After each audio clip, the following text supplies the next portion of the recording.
It's that podcast time! Woohoo! And what is our podcast, you ask? More than audio! Because just audio is not enough. I'm your co-host, Zeke Fowler. And I'm Kota, and we are both eating. Oh, eating some chips. Alright, we got a lot of news today. Alright. So we ain't got time, fuck cock around. Things to look out for. Okay. Fox acquires Stanley's life rights and decide to make an action movie with them. Oh, Stanley action movie. Yeah. So now we just get a whole movie of him and not just a cameo. Yeah. Now, a lot of this news has come out and every podcast today has talked about it. I know because when I discovered this news and listened to every podcast that came out yesterday and today, they talked about this. Alright, and some people have come up with like, that's, comic book fans are like, that's fucking dumb. Yeah? Like, I want a real, like, biopic about Stan Lee, which would be cool. I'd like that as well. Right. Everybody else who just heard that news went, that's fucking hilarious to do that. They see the humor in it. They see the comedy in this, an idea like this. I don't think anyone would do this idea and take it truly seriously. But here's what I want. I want a Stan Lee biopic, but for no reason. Like, every scene breaks into a dramatic fight scene. Like, we call it Stan Lee's Bizarre Adventure. Of course you would. Yeah. But if Stan Lee's not cameoing in the movie, then who is? No, I'm just kidding. Yeah. Oh, no, that's funny, because he did a Stan Lee biopic, he could cameo in his own movie. Shut up, kid. Just walk away. It's like, fuck that old guy. Yeah. Suicide Squad. Okay.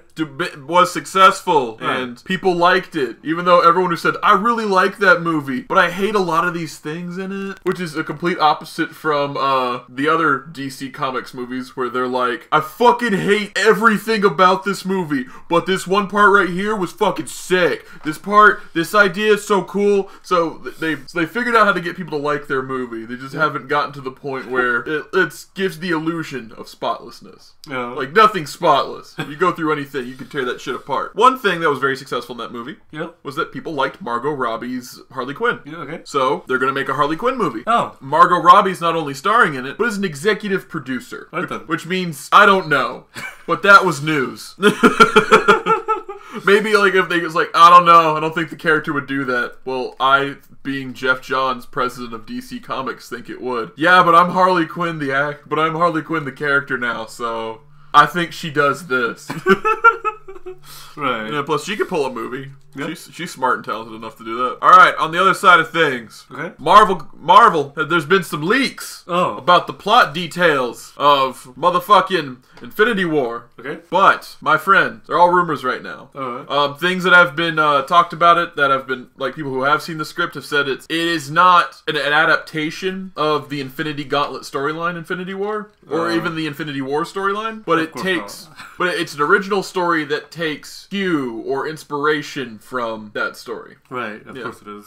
And Death has a good possibility of being in Infinity War. Well, they're gonna put Thanos in there. Might as well go the extra mile. Yeah, you gotta put Death as well. And like I said, like none of these ideas were like, oh yeah, saw that coming. But it's still just like, it's just a little bit more confirmation that the Death is gonna be in it. Yeah. Cool. Alright, now going to an entirely different superhero canon. Power Rangers Zord film posters have come out, and I'm going to take a moment to pull these up for my buddy. Okay. And it shows the Rangers sitting on different parts of their Zords, or standing on different parts of their Zords. So you can see it's the Yellow Ranger on the Saber-Tooth Tiger's body part. And, oh yeah, there you go. There's the head of the Triceratops. The Triceratops looks kind of like a Sketcher with blades sticking out of it. Here's the Black Ranger standing on the Cthulhu Abomination Zord. Yeah. The Red Ranger sitting on the T-Rex's ass. Anyway, there's a pink one. And Pterodactyl. You see it? And you got here the Pink Ranger standing on top of her Pterodactyl, which seems to be falling apart in on itself. Yeah. It's cool. Holy fuck, my voice cracked. Anyway, it's cool. We got confirmation that Zords are going to be in the movie, and I don't know, they don't look good. I bet they'll look good. I bet they'll look better in the movie. Yeah. All right, next on the docket, things to reconsider. Tokyo Game Show happened. Talk about video games that are coming out soon. We saw them all at E3. It's just like, oh, this is stuff that's probably only going to stay in Japan, so who gives a fuck about those games? Yeah. But anyway, Hideo Kojima was talking about his video game, Death Stranding. Yeah. That was that weird music video at E3 with Norman Reedus with a baby. I don't know, weird. A fan asked him at the conference where he's talking about his new game, what does he think about Metal Gear Survive? I have the new one. Yeah, the new Metal Gear game. And he said, I have nothing to do with that game, and since when is Metal Gear zombie survival game? It's a political thriller stealth mission.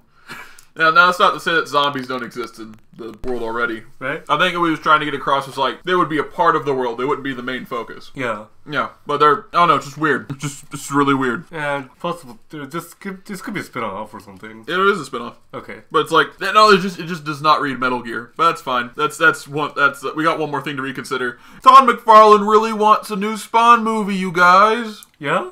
And there was big news because he talked about his pitch he's been talking about since the first Spawn movie came out. No one liked it. Where, you know, like, oh, Sam and Twitch are going to be... They're going to be the main characters, but Spawn's going to be there. It's like Jaws, where he's the monster, and he's taking out big guys, da-da-da. It's going to be cool, edgy, and kick-ass.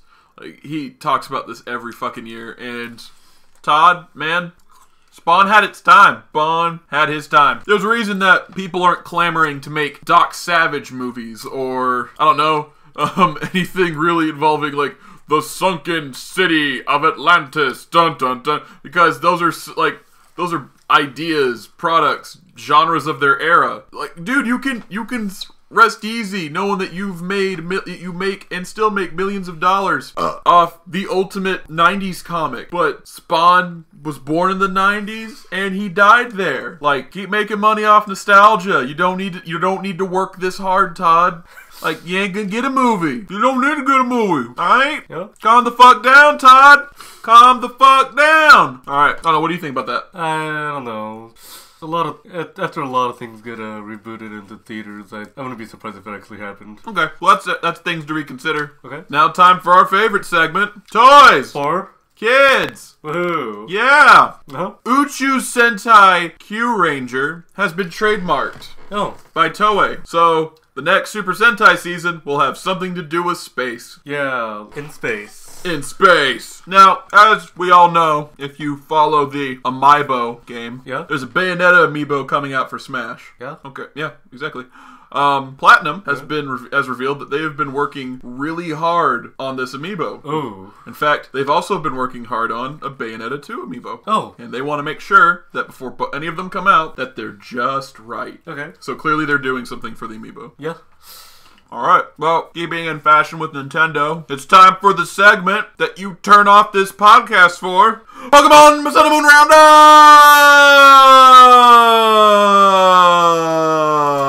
Woohoo, indeed! Yeah. Right, so we got some new Pokemons. Yeah. Yeah. There's been we know more version exclusives now. Yes, we know of 4 version exclusives, and we're going to start off with the Moon Pokemon. Yeah. So these Pokemon are exclusive to Moon. This is Araign Guru. Araign Guru. The second orangutan Pokemon. Yeah. Wait, who's the first one? First one is Darmanitan. Okay. He's also an orangutan. Got it. But he's also a Daruma. This, however, is purely an orangutan. He holds a fan. It's made of bunched up leaves and his own fur. Yeah. He makes the fan himself. They were, due to their intelligence, long ago people thought that Araign Guru were just like human beings. Oh. Yeah. They are known to be extremely unwieldy with other trainers because they're most likely smarter than them. And they have efficiency with complex tools, not leading to and not limited to Pokeballs. Oh. They know how to use a Pokeball. Okay. They're fucking cool. Araign Guru is normal psychic. That's really good typing. It is. Only thing that can hurt him now is dark. Yeah. Yep. Everything else is just neutral. Yeah. And immune to ghost type attacks. Right. It's pretty cool. He knows a new move called Instruct, which makes the Pokemon in a double battle do the same move twice. Oh. It was showed when he was hit with Surf, and then he made Wishy-Washy do it again. Okay. Yeah. And in the Japanese trailer, it was Magmar using Lava Plume. Yeah. Have you seen the trailer to this? The English one, yeah. Yeah. You seen the Japanese one? I don't think so. Oh, Japanese one's so cool. Okay. They're both equally fine. Alright, and then there's a Pokemon named Rockruff. It has evolutions. And depending on which version you have, it's gonna evolve into a different version of that Pokemon. Yeah.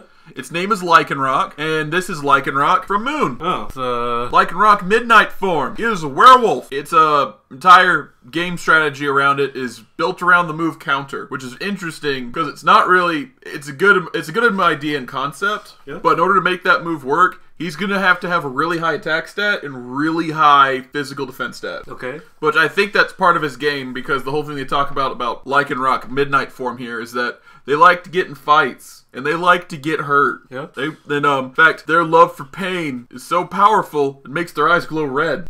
Yep. Yep. They like their trainers to trust their judgment, and that's what makes a strong bond. Oh. And he looks fucking crazy. Yeah, he does. If you look at his smile, it's kind of like the Coyote, Wile E. Coyote. Actually, I kind of looked at him. He looks a lot like Wile E. Coyote. Yeah, he does. Yeah, and I think that works because he likes pain.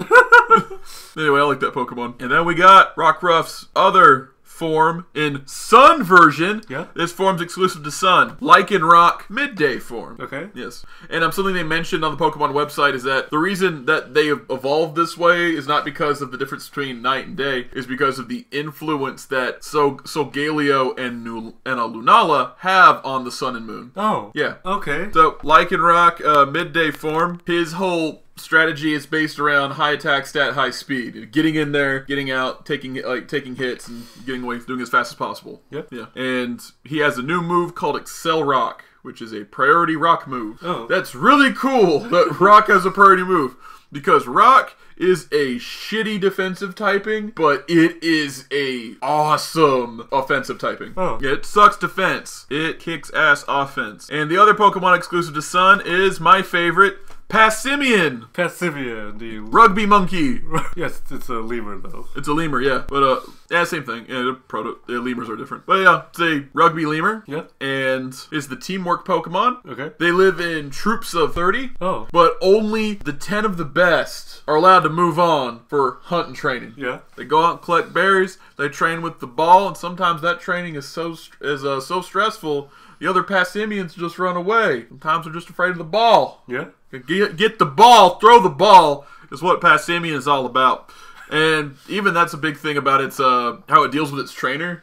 If a trainer has poor form in throwing a Pokeball, yeah, it will not listen to it. It's like, what the fuck is wrong with you? Can't throw a ball? That's my whole shtick. He has a new ability called Receiver. And how that works is, in a double battle, Pokemon faints, it gets its ability. Oh. Yeah. And that has led to one truly horrifying idea, which if I can find the picture on my motherfucking computer. Here we are. So, as you know, it's Receiver. It gets the ability when it faints. Yeah. So if you're in a double battle with a Passimian on your side and a Shedinja on your side, yeah, that Passimian is getting Wonder Guard. Oh, right. Only a psychic type or fairy type move can kill it now. Yeah. Nothing else you have can hurt this Pokemon now. Yeah, that's the point. You gotta, in a double battle, you gotta sit past Simeon next with someone who has a really great ability, just like those. No, that's really fucked up and broken. I love it. I love Shedinja, so that works for me. Okay, but here's one thing I want to bring up. Okay. There is the fabled, beloved Chinese Sun and Moon Leagues. China. Anyway, for the in these Sun and Moon Leagues, they've talked about some things. Like, they showed off the 3 final evolutions, which we will not show on this podcast for spoiler reasons. I mean, it's the final evolutions, right? Like, you don't want to do that shit. You just crush it. But but it's funny, but this leaker shows he's right, because, like, one of the things he talked about was, he showed the final evolution starters, but in that, we saw Mellow, the grass captain, yeah, and underneath it he said these are Pokemon that are going to come out. Rockruff's evolution's a werewolf. Yeah. That's what Midnight form is. He said there would be a sea cucumber Pokemon, Pukumuku, and he said there would be a rugby monkey. So sure, all the shit he had on that list, man, he's going for it.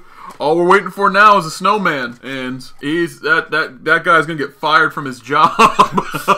So, moving on from that, for the Pokemon Roundup, trainer customization is back and bigger. Yeah. Like, your character can look like a completely different person than your standard, like, default trainer that's been in every game. That's really cool. I'm really happy with that. I'm gonna have to play as a girl now, because I see that the girls have, like, these, like, so many fucking options. I wanna have, like, the most unique, cool-looking character ever. You can take off your hat now. Take off your hat, take off glasses. You can put on glasses, okay? Pokemon Refresh, the fucking beautiful new reinvention of Pokemon and Me, where instead of playing dumb mini games to get your Pokemon to help out your Pokemon, you just groom them. Yeah. It's such a simple fix. It's like, uh-oh, my Pokemon was fighting against a grass-type Pokemon. Now he's covered in mud. You gotta rub off the mud, and it loves you for taking care of it. Yeah. Plus, because that's a thing, you can only feed it or take care of it under certain circumstances. Oh yeah, you can also remove status ailments from it because with the used to attaching medicine. So it's like you're actually taking care of your Pokemon. That you can't just abuse a